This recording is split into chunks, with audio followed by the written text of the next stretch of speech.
Bonjour Madame la Ministre et merci d'être avec nous.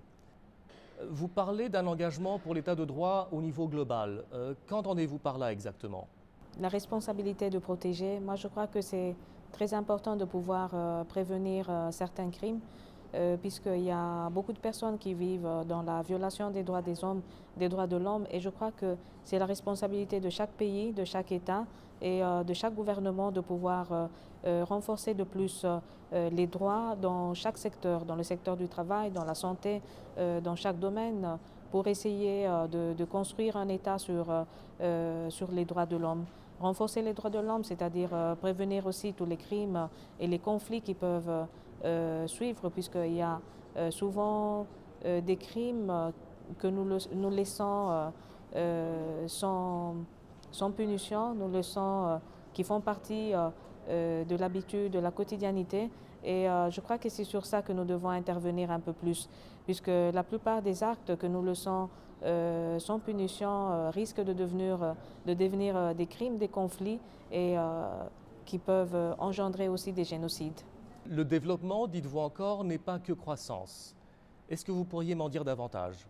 Oui, le développement n'est pas seulement la croissance, je crois que ça va être aussi le bien-être, puisque le fait de pouvoir donner la possibilité à chaque personne de pouvoir bénéficier aussi du développement, de pouvoir bénéficier de la richesse de son propre pays, ça donne aussi au pays un aspect qui est celui du bien-être, le bien-être de la personne, puisque une personne travaille mieux s'il se trouve en bonne santé, une personne travaille mieux si il peut contribuer et bénéficier aussi des richesses du sous-sol, des richesses du pays. Donc, la responsabilité de protéger, c'est aussi la possibilité de pouvoir partager ce qu'on a comme richesse avec les gens qui habitent avec la population.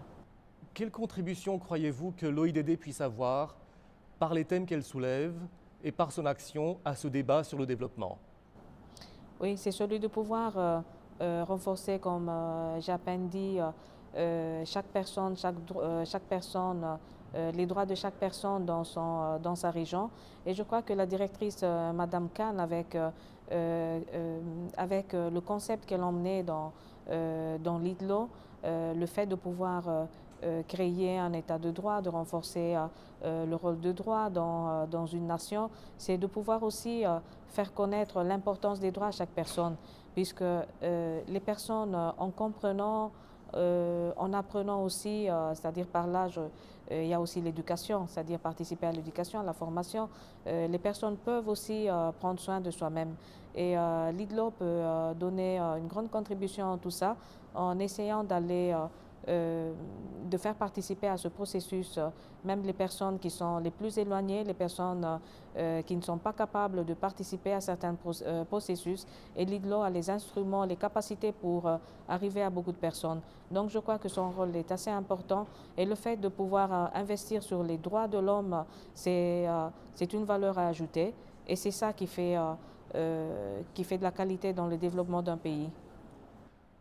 Vous parlez de discrimination et de combattre la discrimination même dans les pays développés.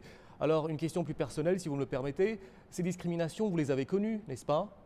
Oui, et ça constitue aussi le débat disons, la lutte que je suis en train de faire le 23 du mois de septembre avec plus de 18 pays dans la communauté européenne. On a signé une déclaration qui s'appelle la Déclaration de Rome. Alors la Déclaration de Rome consiste pour faire appeler et surtout pour éduquer les jeunes aussi, les institutions, faire reconnaître que l'Europe a été fondée sur la diversité, l'égalité et surtout contre un État, disons, contre chaque phénomène de racisme, de xénophobie. Alors, tout ce que j'ai passé du moment de ma nomination et tout ce qui se vérifie aussi dans beaucoup de pays, je crois que c'est le droit d'un pays, c'est la responsabilité d'un pays de pouvoir combattre tous ces phénomènes. C'est le motif pour lequel on a fait cette déclaration et au mois de janvier, on fera un pacte 2014-2020 pour essayer de renforcer justement, faire connaître les droits, faire connaître que chacun de nous a une responsabilité, la responsabilité de pouvoir éduquer aussi, surtout quand nous avons une place de responsabilité, une place dans les institutions.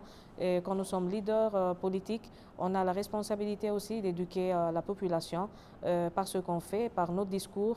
Et dans tout ça, nous devons reconnaître que la lutte contre le racisme, la lutte contre la xénophobie, ça se passe aussi par ça, par notre comportement, par le respect envers les autres.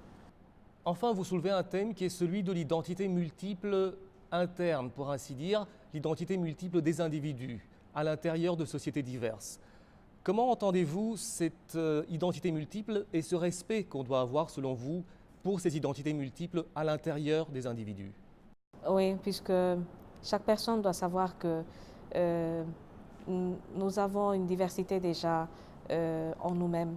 C'est-à-dire que chaque personne en soi contient, on peut trouver une femme, on trouve une partie d'une femme, on trouve un homme, on trouve un enfant, on peut trouver un handicapé, on peut trouver chaque diversité. Alors, on peut être individu, mais individu pluraliste, c'est-à-dire qui contient beaucoup de diversité en soi-même. Et c'est par là qu'on doit partir aussi pour pouvoir accepter les autres, puisque accepter les autres, c'est-à-dire enrichir soi-même, c'est-à-dire accepter ce que nous n'avons pas et qui peut toujours faire partie de notre parcours, de notre personne. Madame la ministre, merci d'avoir été avec nous. Merci à vous.